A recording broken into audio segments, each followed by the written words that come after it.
Hi there everybody, this is Meredith from the Witty Gritty Paper Co. and today I'm going to show you how to make this DIY watercolor magnet. So the first thing you're going to need is a piece of thick chipboard or cardboard. I just got mine from my stash. And you want to cut this to the size you want your magnet to be.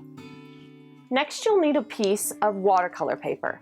I'm using 140-pound cold press watercolor paper by Canson.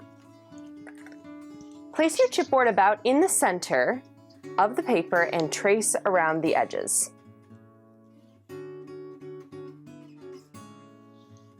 After you've completed your outline, you're now ready to add your quote. I recommend picking a short phrase or quote for this unless you're going to make your magnet quite a bit bigger. Now I'm going to be using a dark blue Tombow marker to add my phrase, but any water-based marker will work. I recommend leaving a bit of space in between your letters, and you'll see why in just a minute. Also, as you're doing this, feel free to outline it with a pencil first. And make sure to leave just a little bit of room on all the margins so that it isn't too cramped on your final design. Next, you'll want to take a small watercolor brush with just water in it and go over all of the lines you made with your marker. This is where your phrase will really come to life and the watercolor effect really rings true. Make sure your water and your brush are clean for this step. Take your time with this step and try not to oversaturate the paper. This marker in particular doesn't need much water at all to activate, but depending on the color you choose, you might have to scrub just a little to get it to really blossom. The thicker your marker stroke, the darker your painted lines will end up being.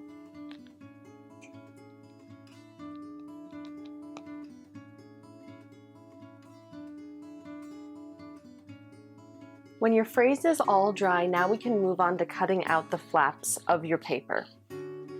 So I just eyeball this and I start by cutting out the corners.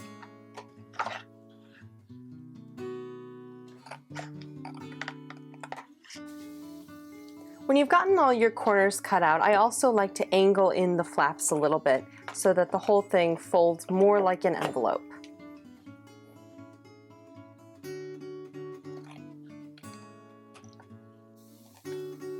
The shape you end up with in the end will be something like a flattened box.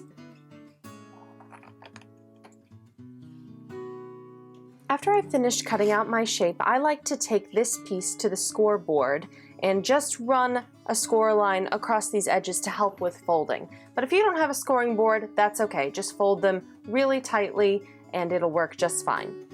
The next thing you want to do is get yourself a transparency sheet or an old report cover and take the shape you finished cutting out, trace it on the report cover, and then cut that out.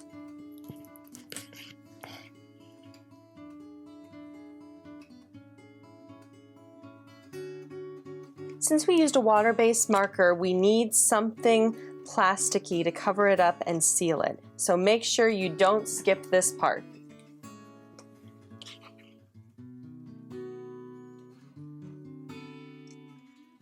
After you finish cutting out your transparency, you can also run that on a scoreboard too, as I did. I just think it helps a lot with folding.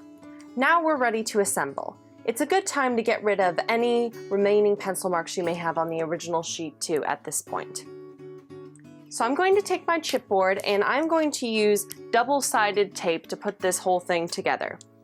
I think that any dry adhesive, like an ATG gun, would work just as well. However, I would caution against Mod Podge or any other white glue. As it is a water-based marker, it will activate with any water-based glue. So keep that in mind as you are choosing your assembly method. I like to stick my chipboard down into the center of my watercolor phrase instead of the other way around so I can see what I'm doing and put it right in the center. Press down firmly. Here is where we will fold our edges over the side. I like to crease them first and then secure them second. I like to use a similar method for now attaching the transparency sheet. I'm going to lay it over the top of my phrase and try to keep it as neat as possible. It's going to want to slip and slide around on you, so make sure you have a tight seal. I will use double-sided tape to secure these transparency flaps as well. It works surprisingly well.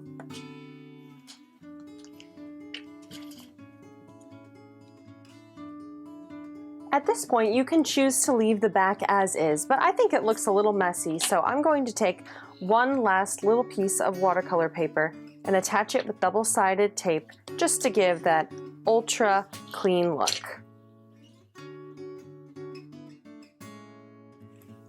The very last step here is to add our magnets. Now I'm using little round stick-on magnets that have a little peel-off sheet and they're adhesive on the back. But if you have any magnetic sheeting, that'll work just fine too. I like to use 5 just so I can guarantee that I'll have a strong hold.